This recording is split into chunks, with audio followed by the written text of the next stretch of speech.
let's install the first Vanos solenoid seal.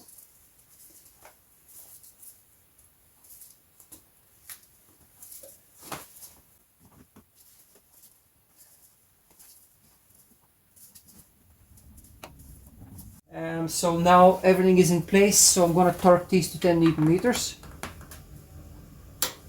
That's 10.